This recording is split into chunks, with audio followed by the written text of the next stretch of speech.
नमस्कार, मेरा नाम है आरपी यादव और आज आपके बीच में मैं एक बहुत ही इम्पोर्टेंट टॉपिक्स लेकर आया हूँ। एक वीडियो के माध्यम से आप तक मैं पहुँचा रहा हूँ।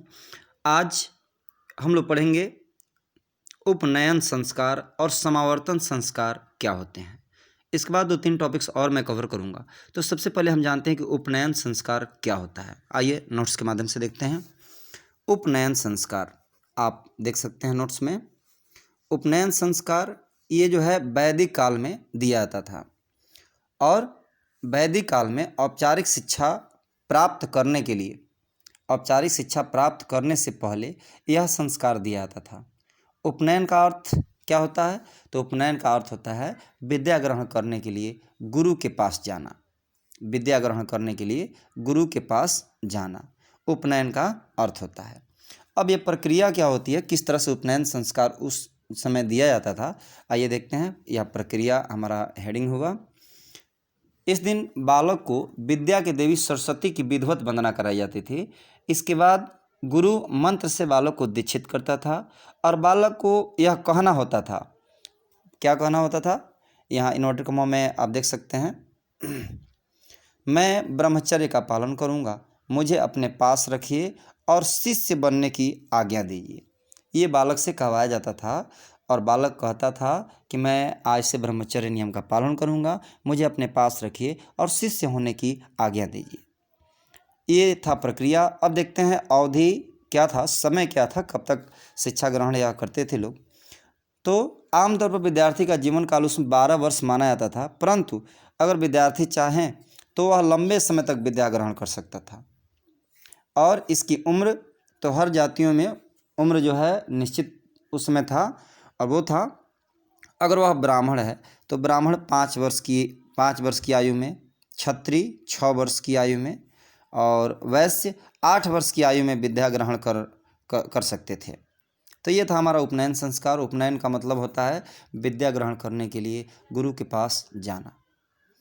इसके बाद जब विद्या ग्रहण कर लेते थे, समय हो जाता था और जब लौटते थे तो उस समय भी उनका एक संस्कार होता था जिसका नाम था समावर्तन संस्कार। आप देख सकते हैं, यह हेडिंग यहाँ है, समावर्तन संस्कार। समावर्तन का मतलब क्या होता है? तो समावर्तन का मतलब अर्थ होता है घर लौटना। आइए इसकी प्रक्रिया क्या थी, इसमें हम कवर करते हैं।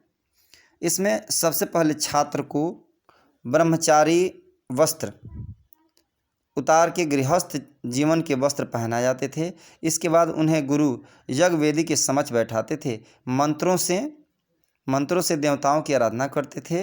गुरु शिष्यों को कर्तव्य पालन, समाज सेवा आदि कार्यों कभी आलस न करने का उपदेश देते थे।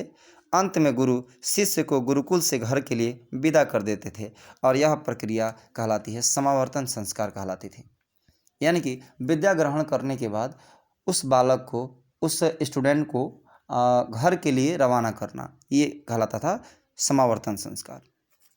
इसके बाद वैदिक काल के बाद आया बौद्ध काल और उस समय मठों में प्रवेश करते थे बच्चे, जाकर के शिक्षा ग्रहण करते थे। उस समय एक संस्कार होता था जिसका नाम था पबज्जा संस्कार। तो आइए देखते हैं पबज्जा संस्कार क्या है। आप यहाँ देख सकते हैं, बौद्धिककालीन शिक्षा में मठों में प्रवेश करने के लिए पबज्जा संस्कार होता था।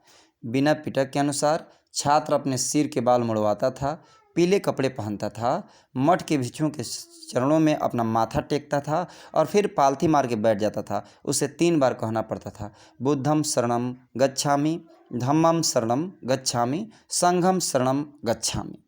इसे 3 बार कहना होता था और उसके बाद उस विद्यार्थी से 10 नियमों का पालन करने के लिए कहा जाता था। सबसे पहला क्या? तो चोरी न करना, दूसरा जीव हत्या न करना, तीसरा अशुद्ध आचरण न होना, तीसरा वर्जित समय पर आहार न लेना, चौथा मादक वस्तुओं का सेवन न करना, चौथा श्रृंगार की सामग्री का प्रयोग न करना, बिना दिए किसी वस्तु को ग्रहण न करना, चांदी आदि कीमती वस्तुओं का दान न लेना, नृत्य संगीत आदि न देखना।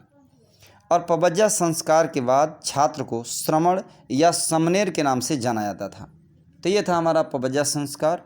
और जब इसमें बच्चे अपनी शिक्षा कंप्लीट कर लेते थे, लौटते थे, तो उस समय भी उनका एक संस्कार होता था जिसका नाम है उपसंपदा संस्कार। आप देख सकते हैं, 20 साल की आयु के बाद तथा 12 वर्ष की शिक्षा समाप्त करने के बाद छात्र के पास दो रास्ते होते थे। पहला, अपने गृहस्थ जीवन में प्रवेश करना, और दूसरा, आजीवन भिक्षुक रहकर बौद्ध धर्म का प्रचार करना। दूसरा रास्ता अपनाने वाले की क्या उपसंपदा संस्कार होता था। उपसंपदा संस्कार के बाद समनेर पक्का भिक्षुक बन जाता था। उपसंपदा संस्कार के समय 10 भिक्षुओं का उपस्थित होना आवश्यक माना जाता था। उपसंपदा संस्कार के बाद भी भिक्षुओं को वृक्ष के नीचे ही वास करना होता था। तो ये हमारा था आज का टॉपिक्स। फिर मैं अगले वीडियो में आपको और भी महत्वपूर्ण टॉपिक्स कवर कराऊंगा। तो आज के लिए बस इतना ही।